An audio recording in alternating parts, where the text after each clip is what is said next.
C'est donc un jour de vote décisif pour la France. Le pays organisait aujourd'hui le premier tour de ces législatives anticipées. Un scrutin convoqué après la dissolution par Emmanuel Macron de l'Assemblée nationale.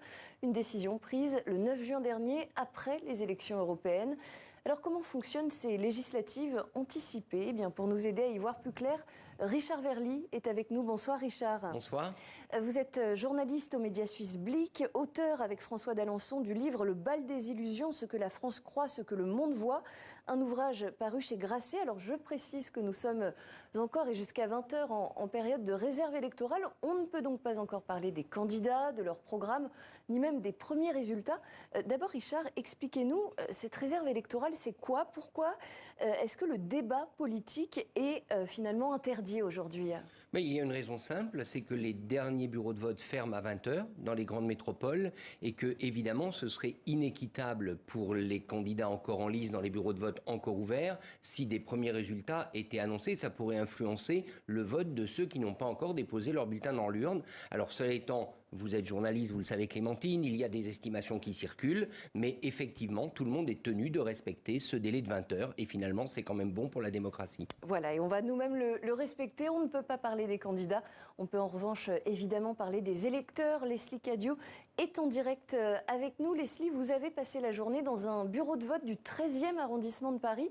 Racontez-nous comment s'est passée cette journée.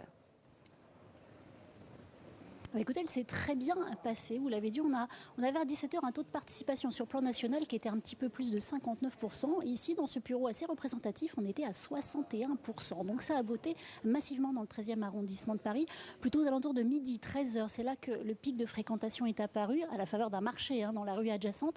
Mais donc on a observé 40-50 personnes simultanément qui venaient ici voter. Voilà, il y avait une file d'attente qui allait jusque dans la cour d'école, puisque nous sommes dans une école. Ça s'est un petit peu calmé, ça revient là en fin de journée. Les Parisiens qui rentrent de week-end, qui rentrent de balade et qui viennent voter, puisqu'on le sait, on a jusqu'à 20h pour voter. Donc des Parisiens qui sont venus voter, mais qui sont aussi très investis, parce que qui dit fort taux de participation dit beaucoup de bulletins à dépouiller dans l'urne. Et vous savez, généralement, les assesseurs, lorsque vous venez voter, vous demandent est-ce que vous êtes disponible ce soir pour venir dépouiller. Là, pas besoin de demander. Les électeurs se sont spontanément proposés et à midi, on avait déjà le compte rond pour pouvoir dépouiller les bulletins ce soir. Alors on le rappelle, dans la France, dans l'Hexagone, les bureaux ont fermé vers 18h, sauf dans les grandes villes où ils vont fermer à 20h.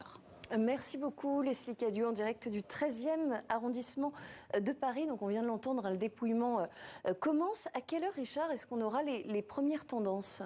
Alors, les journaux de 20h vont annoncer les premières tendances. En réalité, les instituts de sondage travaillent en ce moment et on devrait circuler dans les rédactions, si je puis dire, les premières estimations fiables à partir de 19h15, 19h30, en sachant qu'il y a aujourd'hui un bon moyen pour les instituts de sondage d'avoir des appréciations, c'est les bureaux de vote dans lesquels il y a des machines à voter électroniques, parce qu'alors là, la remontée est automatique. Il y en a quand même pas mal, en tout cas un échantillon suffisant, disent-ils, pour avoir des estimations fiables. Alors parlons du taux de participation. Les Français, je le disais, se sont massivement mobilisés. 59,39% de participation en France à 17h. C'est beaucoup plus qu'en 2022, où le taux de participation à la même heure était à un peu plus de 39%. Ces dernières années, la tendance en termes de participation, et notamment pour les législatives, elle était quand même plutôt à la baisse. Oui, mais je crois que ça trahit une chose, c'est le moment historique.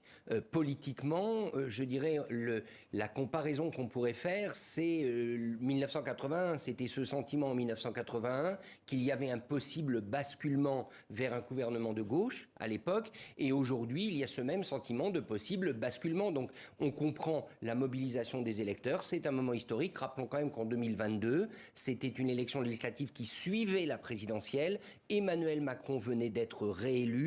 Donc peut-être qu'il y avait un moment de démobilisation. Aujourd'hui, en décidant de dissoudre l'Assemblée nationale, Emmanuel Macron a inversé le calendrier, puisque maintenant les législatives précèdent la prochaine présidentielle. On verra s'il y a des changements, mais elle a lieu en 2027. Qui a lieu en 2027. Alors effectivement, on voit beaucoup dans la presse ces comparaisons, le taux de participation entre les législatives, le premier tour d'aujourd'hui, les législatives de 2022.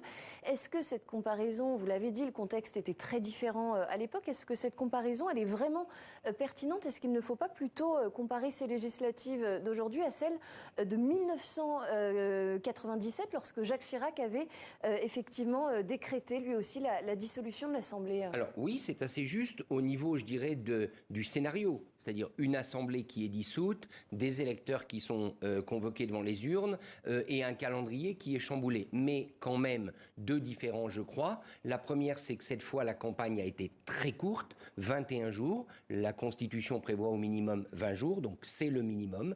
Et on a pu tous le constater. Tout le monde a été pris de court, les journalistes, les partis politiques, les électeurs. Et la deuxième différence, je crois, importante, c'est bien évidemment le caractère de cette élection, avec la victoire du Rassemblement national aux européennes du 9 juin, très nette victoire, qui lui donne, dixit les sondeurs, une dynamique, c'est ce qu'il disait en tout cas le 9 juin. Et cette dissolution décrétée par Jacques Chirac en 1997, elle avait, on s'en souvient, mené à une cohabitation. Est-ce que c'est toujours le cas quand il y a dissolution de l'Assemblée nationale ou pas nécessairement? Alors, mes souvenirs ne sont pas assez précis, mais je ne pense pas que ce soit nécessairement le cas. Alors effectivement, vous avez raison, 1997, ça avait été le cas. D'ailleurs, à l'époque, à la surprise générale, puisque quand Jacques Chirac dissout l'Assemblée, il pense qu'il va obtenir une majorité, et finalement, c'est la gauche qui revient au pouvoir. Disons que la difficulté d'une dissolution, c'est qu'elle met, au fond, derrière le geste de dissoudre, il y a un vote sur le président. Quand Jacques Chirac dissout en 1997, c'est l'héritage de la crise avec Alain Juppé, la crise déjà à l'époque de la réforme des retraites, de la réforme de la sécurité sociale, cette grande crise sociale, c'est ça qui se joue dans les urnes. Cette fois, à nouveau, lorsque le 9 juin au soir, Emmanuel Macron est apparu, il a quand même joué le scénario « moi ou le chaos », c'était quand même ça. Il l'a répété ensuite dans sa conférence de presse du 12 juin. Bien évidemment, le facteur Macron est au-dessus des urnes. Alors en tout cas, ces législatives, ce qui est sûr, c'est qu'elles vont permettre de renouveler les 577 députés de l'Assemblée nationale française. En gros, pour qu'on comprenne bien, c'est ce qui va déterminer la future couleur, la couleur politique du futur gouvernement français. Alors comme vous l'avez dit, vu la réserve en l'occurrence, on ne peut pas tout à fait entrer dans les scénarios, mais ce qui est certain, c'est que l'Assemblée nationale en France a le dernier mot législatif. Elle a donc une forme de, je dirais, elle prime sur le Sénat qui, lui, ne peut pas être dissous par le président de la République. Et donc, si un parti obtient une majorité absolue, c'est-à-dire plus de 289 sièges, alors à ce moment-là, il peut former le gouvernement et il est en mesure de faire passer les lois qu'il veut, puisqu'il dispose de cette majorité absolue à l'Assemblée nationale, même si le Sénat pourra toujours amender, le Sénat pourra toujours retarder, mais in fine, ça reviendra à l'Assemblée qui décidera. Dans cette campagne électorale express, on a beaucoup entendu parler de triangulaire. Concrètement, c'est quoi, Richard ?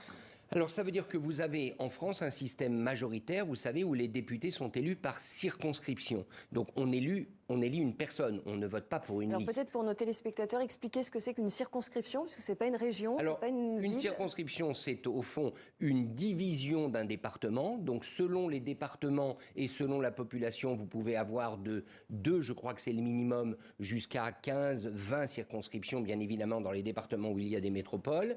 Et puis ensuite, la situation est assez simple. Donc chacun vote pour un candidat, c'est ce qui s'est passé aujourd'hui. Et à la fin, il y a les deux premiers qui se retrouvent en finale, naturellement. Mais si un troisième, voire un quatrième candidat obtient plus de 12,5% des inscrits, ce qui est probable vu la forte mobilisation, à ce moment-là, on peut se retrouver au second tour, c'est-à-dire dimanche prochain, devant un paysage à 3 ou à 4 candidats. À ce moment-là, se posera la question qui sera au fond l'interrogation principale de l'entre-deux tours, c'est le désistement. Voilà. Et inversement, est-ce qu'un candidat peut être élu dès le premier tour ? Évidemment, s'il obtient plus de 50% des voix et surtout s'il obtient plus de 25% des inscrits. Par exemple, lors de la précédente élection, si ma mémoire est bonne, Marine Le Pen, dans son fief d'Hénin-Beaumont, avait été élue donc en 2022 au premier tour, mais il avait fallu un second tour parce qu'il n'y avait pas assez d'inscrits. Elle n'avait pas obtenu le quota de 25% des inscrits. Je prends cet exemple, mais il y en a eu d'autres. Par exemple, la circonscription des Français de Suisse. Vous savez que la Suisse est une circonscription des Français de l'étranger à part entière. Lors de l'élection de 2017, pareil, le député à l'époque macroniste avait été élu au premier tour, mais il avait dû se représenter faute d'avoir suffisamment d'électeurs inscrits. Et alors, on a beaucoup entendu parler, et vous avez commencé à l'évoquer, de majorité absolue, de majorité relative. Quelle est la différence, très concrètement, entre les deux scénarios ? Majorité relative, c'est le scénario de l'Assemblée sortante. C'est-à-dire, vous aviez une coalition de partis dans le camp d'Emmanuel Macron qui disposait d'environ, de mémoire, 250 sièges. Et donc, ils avaient la majorité, mais à condition que les autres, l'opposition ne se coalise pas. Lorsque l'opposition se coalisait, c'était le scénario redouté par Emmanuel Macron cet automne, il pouvait soit refuser un texte de loi, soit faire tomber le gouvernement à travers une motion de censure. Donc majorité relative, en gros, vous êtes fragile à tout moment, vous pouvez être mis en minorité par les autres s'ils se coalisent. Majorité absolue, vous êtes tranquille durant le temps de la législature. En gros, vous faites ce que vous voulez, à moins bien sûr que votre majorité s'effrite par des dissensions internes. C'est ce qui s'était passé sous François Hollande. Souvenez-vous des frondeurs. Il avait la majorité absolue, mais c'était une majorité très friable.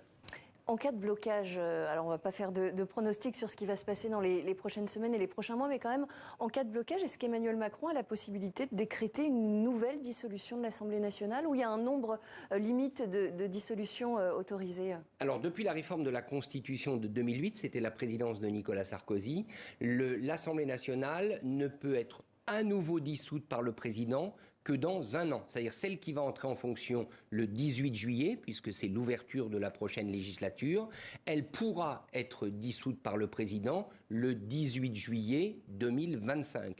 Pendant ce laps de temps, il n'est pas possible de la dissoudre, c'est-à-dire que dans tous les cas de figure, le président, s'il reste à son poste, et il a dit qu'il le resterait, il l'a même écrit aux Français, il devra faire avec l'Assemblée qui est élue aujourd'hui et le 7 juillet. Merci beaucoup, Richard Verly, pour ces éclairages très précieux. Je rappelle que vous êtes journaliste au média suisse Blick et le titre de votre dernier livre écrit avec François d'Alençon, c'est « Le bal des illusions, ce que la France croit, ce que le monde voit ». Un ouvrage à retrouver aux éditions Grasset. Merci beaucoup, Richard, Merci. et à bientôt.